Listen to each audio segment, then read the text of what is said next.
Modi Saab is not an ordinary leader, he is an extraordinary leader.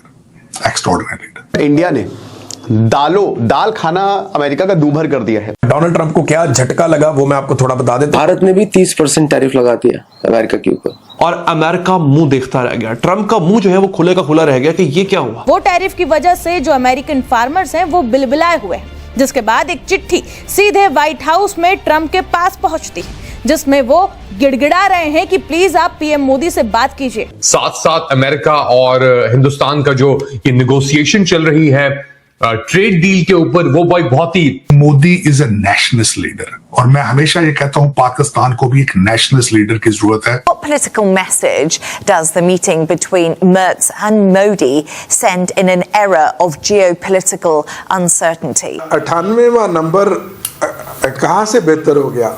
Ranking तो बल्कि खराब हुई है। इसके नीचे जो मुल्क हैं वो ईरान है, सूडान है, अफगानिस्तान है, इस तरह के मुल्क हैं। पाकिस्तान के मुल्क की रैंकिंग, पासपोर्ट की वैल्यू। सेनेटरों ने राष्ट्रपति ट्रंप को लिखे पत्र में चेतावनी दी है कि भारत द्वारा लगाया गया 30% जवाबी टैरिफ अमेरिकी कृषि अर्थव्यवस्था के लिए घातक साबित हो रहा है। दुनिया की तारीख में लिखा जाएगा कि हिंदुस्तान एक ऐसा मुल्क था जिसने सुपर पावर के सामने खड़े होकर एक ऐसी शटअप खोल दी कि हिस्ट्री उसको याद। And America is literally pleading कि भाई दाल प्लीज पुष्पा, मैं तेरे लिए रोटी लाया हूं, अबे कभी दाल भी लाया करो। हम लाते हैं टॉक शोज और अनलिमिटेड एंटरटेनमेंट सिर्फ YouTube पर। अगर आपने अभी तक हमारा चैनल सब्सक्राइब नहीं किया तो अभी सब्सक्राइब करें और बेल आइकॉन को क्लिक करके हमारी लेटेस्ट वीडियोस के बारे में अपडेट जानें। अमेरिकन फार्मर्स को आप बचाइए और भारत से आप रिक्वेस्ट करें कि वो हमें राहत दे। दरअसल आपको बता दें कि जब अमेरिकी राष्ट्रपति ट्रंप ने भारत से आने वाले उत्पादों पर 50% तक का टैरिफ लगाया तो भारत ने भी जवाब देने में देरी नहीं की। भारत ने अमेरिका से आयात होने वाली दालों और फलियों पर 30% टैरिफ लगाया। खास बात यह रही कि भारत ने इसे ज्यादा प्रचारित नहीं किया, जिससे तनाव खुलकर ट्रेड वॉर में ना बदले, लेकिन असर सीधे अमेरिका के खेतों तक पहुंच गया है। अमेरिकन सेनेटर्स ट्रंप को चिट्ठी लिखकर ये कह रहे हैं कि कृपया करके आप यूएस पल्सेस पर जो भारत ने टैरिफ लगाया है उससे हमें निजात दिलाएं। यूएस सेनेटर्स ट्रंप को ये कह रहे हैं कि जाओ आप प्लीज जाके भारत से माफी मांगो। और ये अमेरिका के नॉर्थ डकोटा और मुंटाना, ये 2 राज्य है जहां मटर, मसूर और दलहन की सबसे ज्यादा पैदावार होती है, और यहीं से भारत के लिए पीली मटर और दूसरी दालें भेजी जाती है। अब याद रखिए, भारत दुनिया का सबसे बड़ा दाल उपभोक्ता है।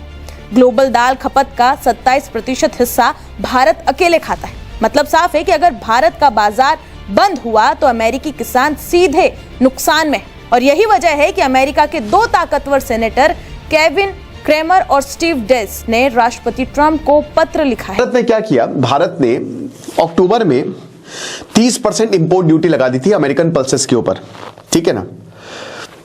और यहां पे ट्रंप ने बोला कि भैया ये अनफेयर है, ये बहुत ज्यादा अनफेयर है, और इंडिया जो है इट हैज लार्जली एस्केप्ड। मतलब एक तरीके से 50% हमारे प्रोडक्ट तुम्हारे पास जाएंगे तो तुम 50% दोगे ना, तुम्हारी दालें अगर यहां पे आएगी तो तुमको 30% देना पड़ेगा। हम क्यों भूल रहे हैं कि इंडिया दुनिया का सबसे बड़ा मार्केट है। यूरोप क्लोज्ड है, अमेरिका सैचुरेटेड है, अमेरिका यूरोप दोनों, ठीक है। साउथ ईस्ट एशिया उन्होंने अपना ही बना लिया, चाइना क्लोज्ड है, जापान का भी अपना है, तो बचा क्या? इंडिया। अफ्रीका में उतनी इनकम ही नहीं है। अमेरिकन प्रोडक्ट सबसे ज्यादा कौन कंज्यूम करता है? इंडियंस। इंडिया की जो टॉप है वो तो सबसे ज्यादा अमेरिका का खरीदती है, और अगर आप डिजिटली देखो तो भी हम ही सबसे ज्यादा कंज्यूम कर रहे हैं, चाहे वो यूट्यूब हो, गूगल हो, एवरीथिंग। भारत ने भी 30% टैरिफ लगा दिया अमेरिका के ऊपर। अब ये क्या हुआ? दाल के ऊपर, दाल एक्सपोर्ट की जाती थी फ्रॉम द मिड वेस्ट से भारत की तरफ, तुअर दाल आती थी, और उस तुअर दाल पे भारत ने 30% टैरिफ लगा दिया, क्योंकि भारत में जरूरत नहीं है।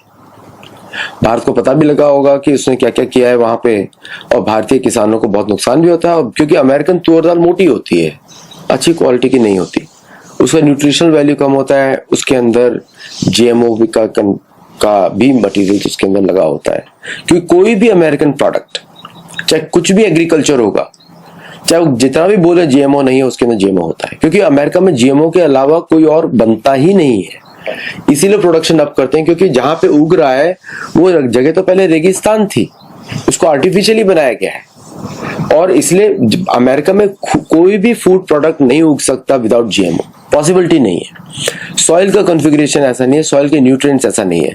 तो अगर दाल के अंदर उनको 11% प्रोटीन वैल्यू चाहिए या 14% प्रोटीन वैल्यू चाहिए, तो 14% प्रोटीन वैल्यू के लिए उनको जीएमओ डालना ही पड़ता है, 11% के लिए प्रोटीन डालना ही पड़ता है। आप यूएसडीए की वेबसाइट पे जाके देख सकते हैं।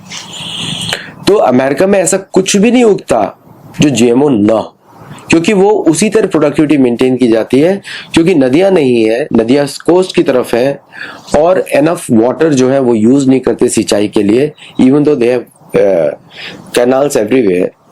तो कम से कम पानी में ज्यादा से ज्यादा फसल उगे, इसके लिए जीएमओ उनका प्रयोग करना पड़ता है। प्लस फर्टिलाइजर्स आपको मालूम ही है कि रशिया से आते हैं, और ज्यादातर रशिया से आते हैं, यूक्रेन से आते थे पहले।